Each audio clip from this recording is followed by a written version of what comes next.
Welcome to the Green Attack Path Local Privilege Escalation. This video is for IT420. In the previous technique, I showed you how to use profiles and the SOX proxy in Firefox. We utilized Hydra to conduct a credential stuffing technique. We enabled the plugins to modify PHP files after we were an admin user. And with that ability, we created a web shell, or we instantiated a reverse shell using the local file editor. So the local privilege escalation technique that we're going to be learning about is the setUID. And setUID is where a program needs to run under the privileges of a given owner. For example, if root owned the file, the setUID bit would be set so that other users could also execute that file under their privileges. So an adversary may use this to exploit or elevate their privileges. So to do that, we're going to use a tool to identify these local privilege escalation capabilities.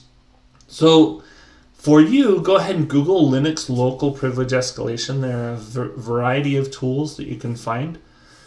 Three of such are Linux Priv Checker, LinPs, Linux Exploit Suggester, and there's more. You can also find your favorite cheat sheets or websites that will walk you through local privilege escalation. It's worth taking the time to understand the tools and the techniques used by the tools to privilege escalate. So for us to run one of these tools, we have to find it on the web server, we have to find it on the web, download it or have it available on Kali, download it or execute it through the methodology of downloading it but not saving it to disk, evaluating the results, and then using GTFO bins, github.io to understand what we can do with the given file that has setUID set to then escalate privileges. So we're going to work to that point. Coming back to this, we have our reverse shell that we gained in our last technique. Here we can see,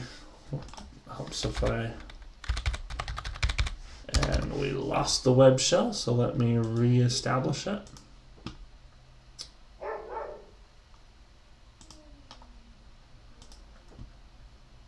So we have Kali, then we're going to do netcat LZP 8090, listening.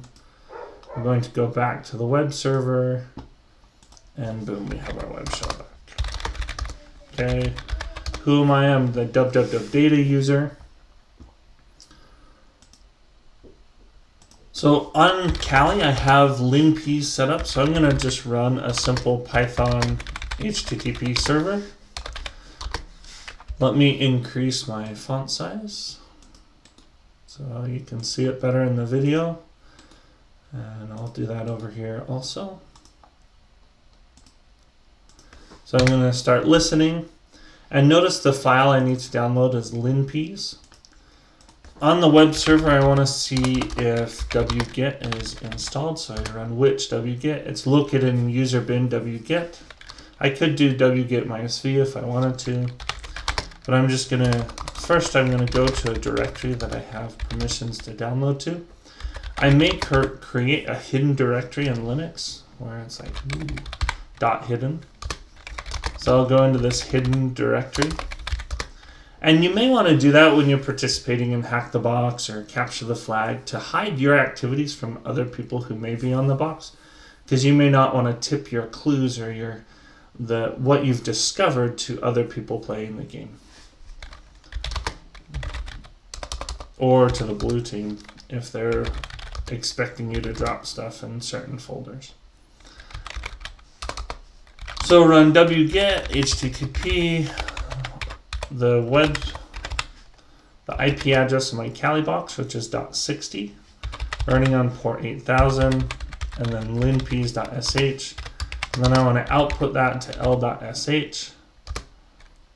and it quickly downloads, and I can confirm that by showing it's downloaded.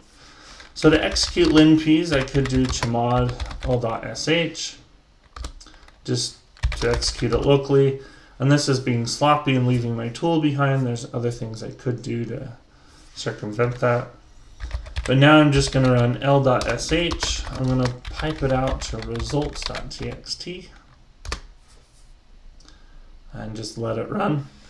Depending on the server, it should run quickly, but if not, you will see some errors that come up, and that is because the www data user does not have certain privileges to run some of the checks that are available. For the most part, the errors can be ignored as long as you have results. And this is continuing to run. Now it's completed, and I can see I have results available. Here I can see from my simple Python server that linps.sh was downloaded. I'm going to close out of that, and I now have the results that I want to download to Kali so that I can interpret them. And then I want to delete the files to hide my tracks that I've been in this .hidden directory, ran linps, and gathered the results. So in the next video, we will cover that. Thank you.